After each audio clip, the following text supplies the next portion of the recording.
Welcome to this Soapbox event related to our exhibition here on Streets Ahead. I'm Peter Murray, Chairman of New London Architecture, and what we want to do with these events really was to stir up a bit of debate and discussion around some of the key issues which are talked about in this exhibition.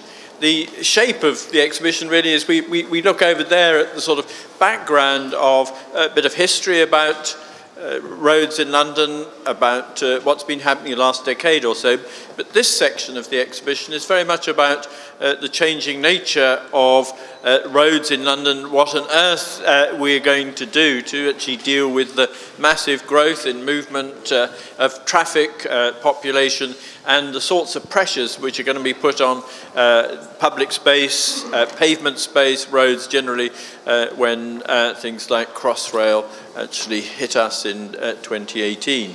And I think everybody realises that London requires quite a lot of creative thinking and radical ideas as well. And clearly, walking is the most basic, most important part. I was just talking to Jack Skinner now. I said, are there lots of pedestrians in the audience? And he said, yes, everyone's a pedestrian. So, and it is like that, but somehow you often feel that that's not quite reflected in policy and attitudes to use of roads. So we've got a couple of very keen promoters of better public space, better conditions for those walking in the city. Our first speaker is Peter Heath of Atkins, been involved in so many of the major projects in central London that I won't list them all, but I'm sure he will. Not enough. Peter, over to you.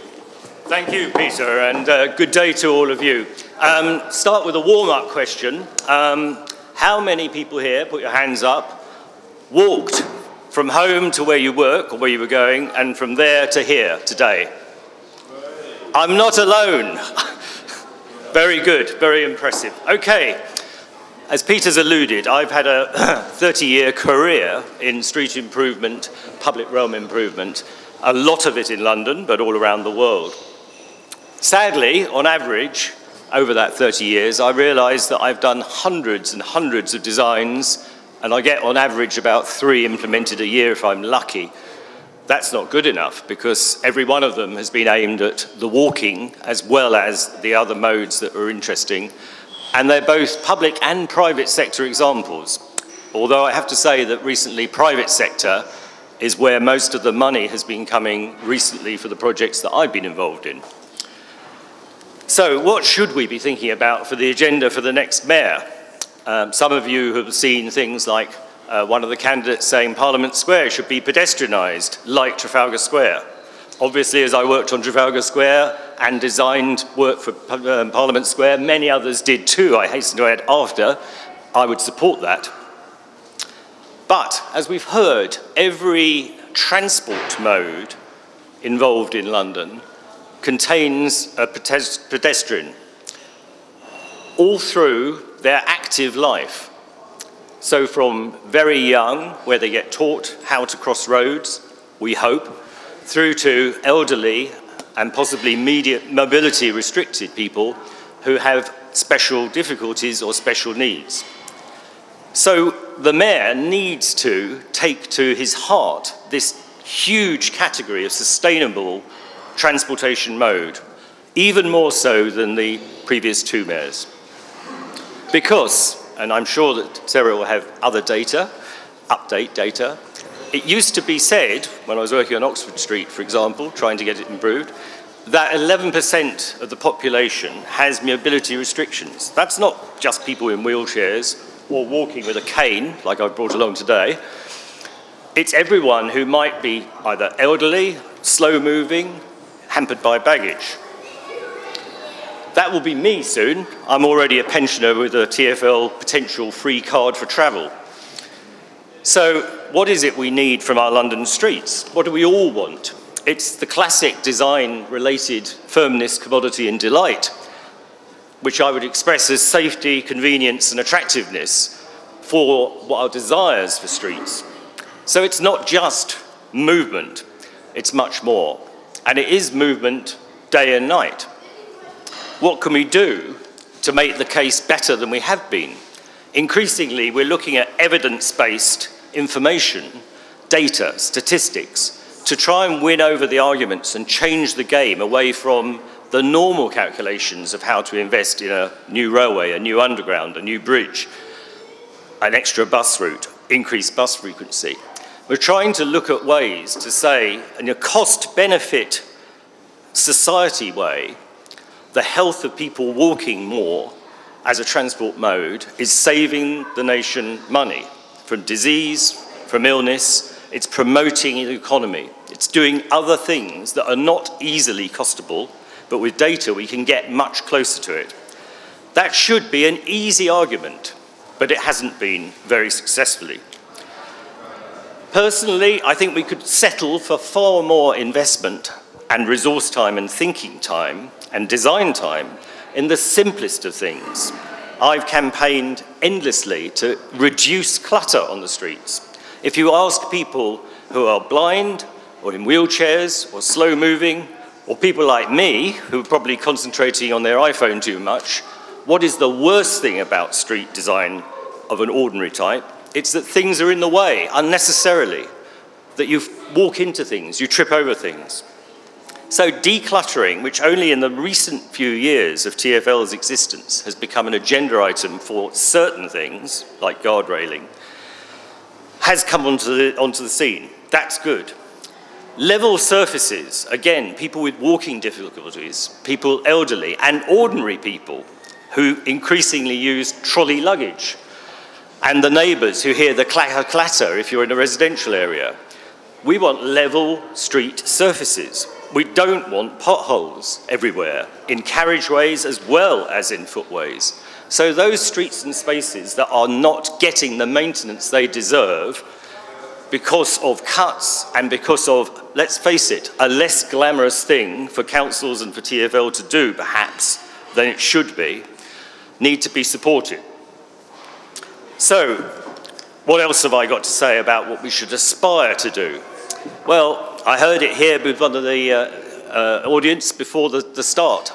Integration of investment. We have seen for too long investment in street signs for drivers, and actually also street signs now for pedestrians.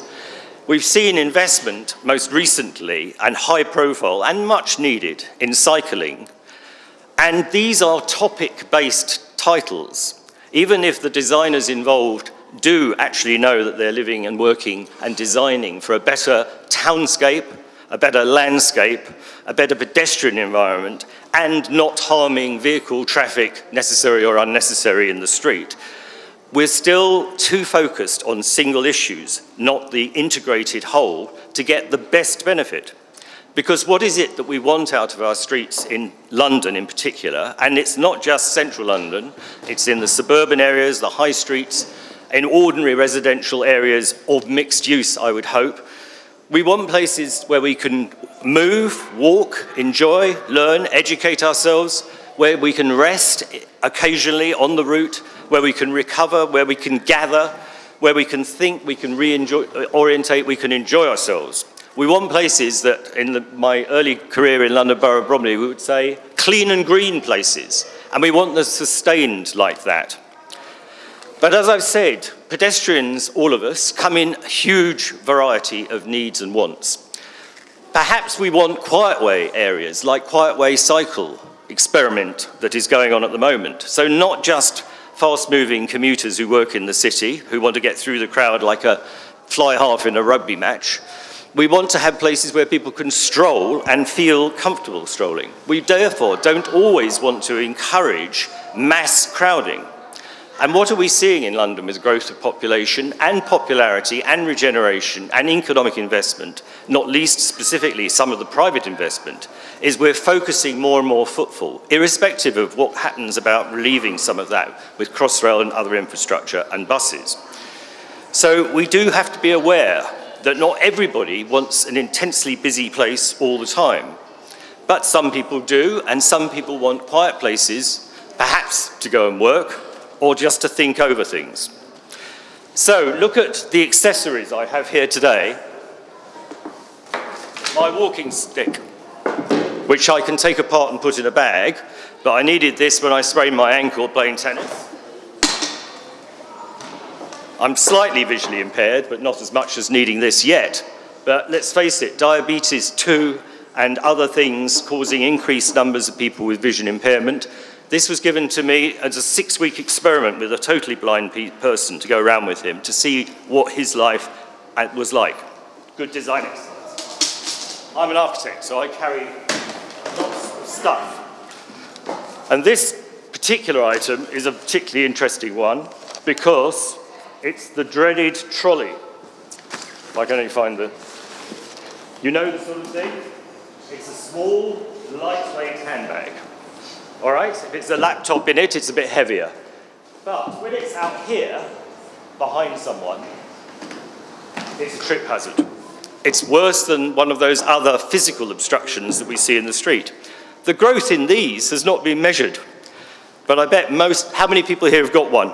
Trolleyed luggage. Trolleyed luggage, yeah? Trolleyed luggage is a very boom industry.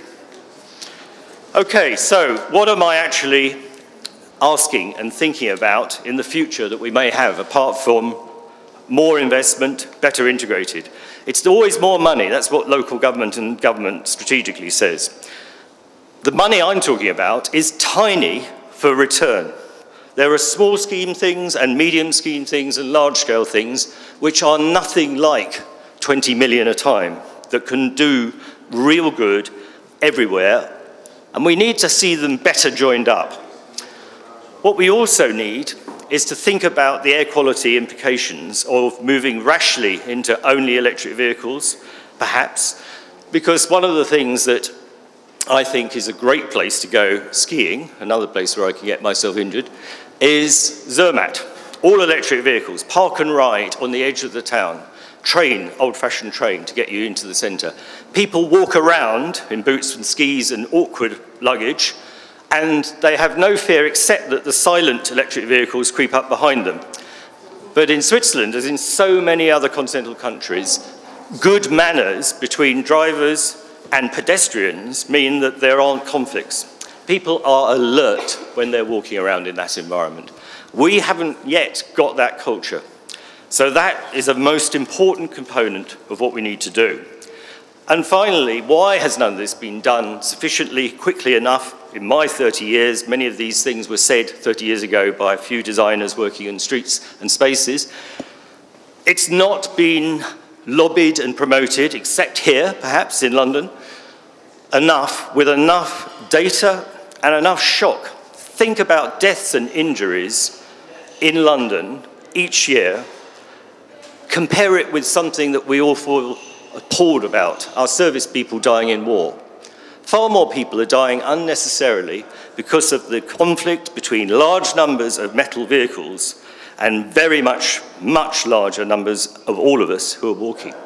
So, get the shot statistics into the political agenda in a way that hasn't been done, and get the investment to actually see the benefits. Questions? Or applause. Yes, we've got a few minutes and you've got a question to Peter, so who would like to ask? Yes, lady there. Microphone, so everyone can hear what you're saying. Yeah, really enjoyed your talk, thank you. Can't we get investment just by putting up the tax on cars just a little bit, for example, road pricing, or just reinstating the fuel duty, which would bring 1.2 billion a year back that's been cut on fuel duty, that would bring it back into the exchequer? Aren't they little things that we can do? Absolutely agree. Bring huge investment. Are you a council taxpayer in London? Yes. Would you vote for the candidate that put that forward? Absolutely. Good, absolutely. Because at least one or two of the candidates have said very much that. And if people are prepared to pay a little bit more through that mechanism, that would be a good thing. There are other mechanisms that could be done. Yeah, and just another short little addition. You talk about evidence. We need evidence that walking is more efficient. Isn't just the fact that a person in a car, alone in a car, taking up 8 times the amount of space, Is that not enough evidence, or what more do we need? You would think so. Pedestrians are more efficient. It hasn't been enough evidence to date. And considering the speed of cars in London is now 5 miles an hour, it's not much Average, more than walking pace. Yeah. If you walk along Euston Road, Thank you. they're a lot faster. But yes. Any others? I've got a question about cycling quiet ways. So I'm from Southwark Living Streets. Yes. And I've been campaigning to make a very narrow stretch of the Thames Path safer because cars and quad bikes are tearing along it. And I've discovered today that Sustrans has designated it, has recommended to TfL that this stretch of the Thames Path becomes a cycling quiet way. Quiet way, yeah. And it's very narrow. Yes. And I'm just wondering what your view would be on that. Well, I'm working on a quiet way at the moment, not very far from here, Berners Street. And it's a connected, it's Q88, if you know, north-south, so it probably ends up in Southwark, I can't remember. It's a real problem, but an opportunity that we have, I think, in a sense, rushed into this very important subject because of the money, the political drive and everything, because I think that many quiet streets can be more, and quiet footpath areas can be more dangerous, potentially, rather than better for people who are, as advertised, more like me, a not very proficient cyclist, or one who wants to go slowly. But having said that, if we can also get evidence around the emerging routes where, as I say, culture and manners come into the issue between enough critical mass of different types of mode, there's a chance that that will find the kind of level that we see in continental countries more naturally. So it's worth studying. One more question? Yes, one more there, then we'll move on to our next speaker.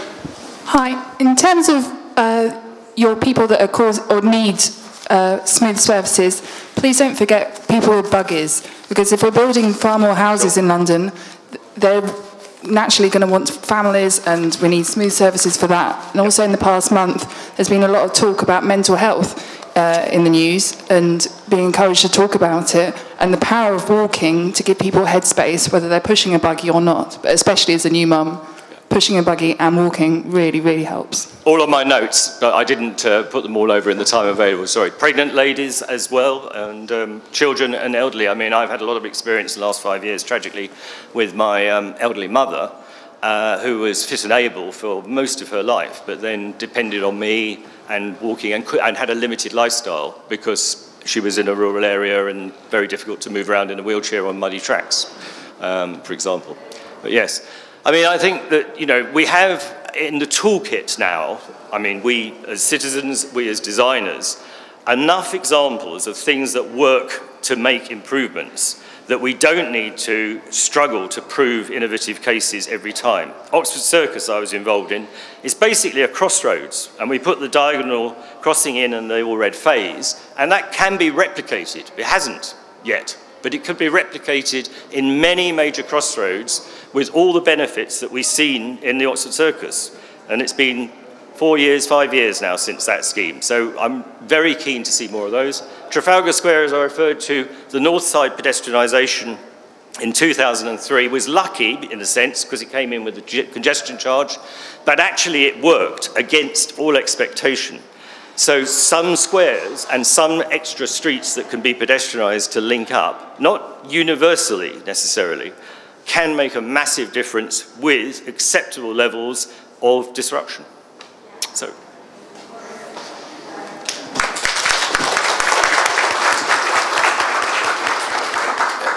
Thank you very much, Peter. We heard a bit about Oxford Circus. We're going to hear a bit more about Oxford Street now. You know, what a terrible piece of street that is, really, for one of the most important in London. And to talk to us about it is Sarah Williams, who's from Living Streets. Sarah. Thanks. So, why should we put walking first on Oxford Street? Put your hands up if you've been to Oxford Street. That's good, because otherwise the rest of the talk wouldn't make much sense. Put your hands up if the last time you went to Oxford Street, you enjoyed going there as it is at the moment. That's also good, because otherwise I'd probably step off the stage. So let me tell you a bit about my view on Oxford Street. I'm not a great shopper. But when I do go shopping, I just want to go in, quickly, get it all done in 1 minute. So I do go to the shops on Oxford Street quite often, but I avoid Oxford Street like the plague. I'll go through Soho or north of Margaret Street. I will definitely avoid Oxford Street because whenever I'm there, I feel claustrophobic, I feel penned in, the taxis are beeping at me, I absolutely hate it. So we launched our campaign to put walking first on Oxford Street on the 1st of December. And because I love my job, we went down, me and a colleague, to take some pictures on the day they switched the Christmas lights on Oxford Street. I was dreading it. Never before have I ever wanted to go to Oxford Street on the day they switched the Christmas lights on. Christmas on Oxford Street was my idea of hell. But it was amazing. It was absolutely amazing because they open the street to people and they close it off to traffic. There's a Salvation Army band playing in the street, getting everybody warmed up with Christmas carols. People are just really enjoying the sense of place on Oxford Street. People are walking down the middle of the road. They are owning one of our most iconic London streets. And we spoke to people, took photos, all of this to get some material for the campaign. And one of the quotes that really stuck in my mind was when we spoke to a family, and the father of the family, who was having a great day as with the rest of the family, and he said, normally, for me, Oxford Street is like the M25 for walkers. And I think that that really resonated with me. It's chaotic, it's cramped, it's hellish, it's somewhere that nobody wants to go. And why should it be like this? I don't think that Oxford Street should be like this anymore. If we look at Oxford Street and we look at the way that it's used for transport, we're talking about bus routes that are a century old. We need to reimagine how we look at London in the future. And I think that now is a golden opportunity. There are two major game changers. One we know is Crossrail. We know that Crossrail is fundamentally going to change Oxford Street. And the other is air pollution. My experience on Oxford Street right now is borne out by the statistics. Every 5 or 6 days, a pedestrian is knocked over on Oxford Street. That means that once a week, that person and their family are living with the impact of a street that is no longer fit for purpose. And air pollution, we know that the air quality on Oxford Street is terrible and it breaches its legal limits in the first week of January. That means that people are choking on Oxford Street. This is something that cannot continue anymore. I want to see a pedestrianised Oxford Street, and I want brave and radical solutions for this. Right now, in the run-up to May 2016, is a golden opportunity. We know that the pedestrianisation of Oxford Street has been spoken about for a long time. This is not a new issue, but there is real political will to change this. 5 of the mayoral candidates have committed to pedestrianising Oxford Street. Sadiq Khan has said that he wants Oxford Street to be the longest pedestrianised high street in the world, which it will be. Zach Goldsmith has committed to pedestrianise Oxford Street without rerouting buses down some of the residential streets. So we know that it's not just about tinkering around the edges anymore. This is an opportunity for brave and radical change. This is an opportunity to put walking first in central London and reimagine the way we have transport. And it's not just about Oxford Street. Bank, the heart of our financial district. Parliament Square has already been mentioned. This is the heart of our democracy. These iconic streets need to put walking first. The town centres, the areas that we live in, the areas that are close to our heart, all of these, if we want a city that we are proud of in 100 years' time, we need to put walking first in London. I think that in the run-up to May, we have a golden opportunity for change. But we know that it's very easy for politicians to make promises in the run-up to an election that then don't quite happen as they said they were going to as they were bidding for power. This happens reasonably often. I think we've probably all had some experience of this. Now we have commitments on the table from the 5 candidates. We need to push people a bit further. We need to make sure that now they are committing to publishing a plan to pedestrianise Oxford Street within their first 100 days of office. In order to get this changed by 2020, We need to make sure that they do this as soon as they start work. So, how can you help?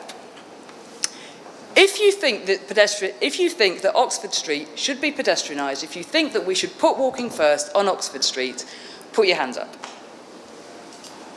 Fabulous. So I have a lot of willing candidates who really want to help our campaign. And for me, that's the best thing. That's absolutely the best thing to see. Because all of us have to do this together. All of us have to take a part. All of us has to really push for change. There is one of three things I would ask you to do if you've just put your hands up and you want to see Oxford Street pedestrianised. If you don't have long, many of us don't, and you are on Twitter, then when I finish talking, obviously, take out your phone, and this should fit within 140 characters. You can tweet, commit to publishing a plan for pedestrianising Oxford Street within your first 100 days at Zach Goldsmith, at Sadiq Khan. You can also do it to the other candidates as well. That should fit within 140 characters. That's going to take you 1 minute. If you only have 1 minute to help pedestrianise Oxford Street, do that. This campaign will be fought out on social media. This is how candidates are seeing what's important to people. If you have, say, 15 minutes, what I would ask you to do is look at the mainstream media, have a look at the Evening Standard, listen to the radio, look at some of the national press.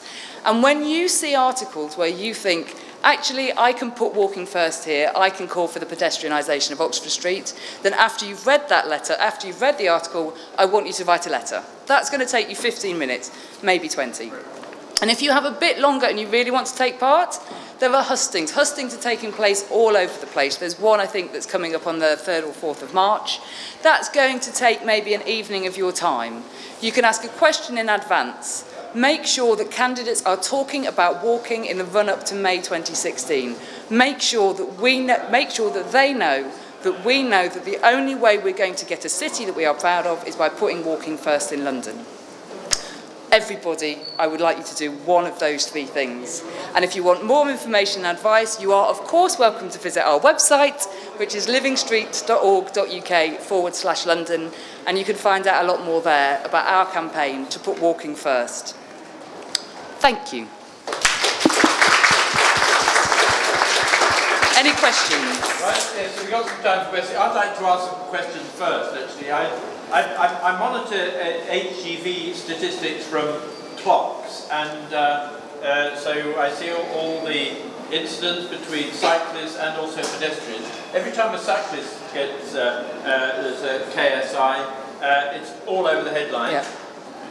Many more pedestrians are hit by HGVs, and I don't read anything in the paper about that at all. Why is that? I couldn't agree with that point more. I think that's, I think this is another really good campaigning opportunity for us, actually. So a lot of the candidates are talking about rush hour bans for HGVs, but if you look at pedestrian deaths, it's not the same pattern as it is for cyclists. It's actually far more likely to be older people, far more likely to be disabled people, and it's far more likely to happen outside rush hour. And again, the way we change the nature of debate in this is by taking part. So if you see things about HGV rush hour bans, which is one of the other things people are talking about, great. I mean, I'm all for protecting cyclists, but actually ask them again, what are they going to do to prevent pedestrian deaths, which follow a completely different pattern? And that's the way that we get these things talked about.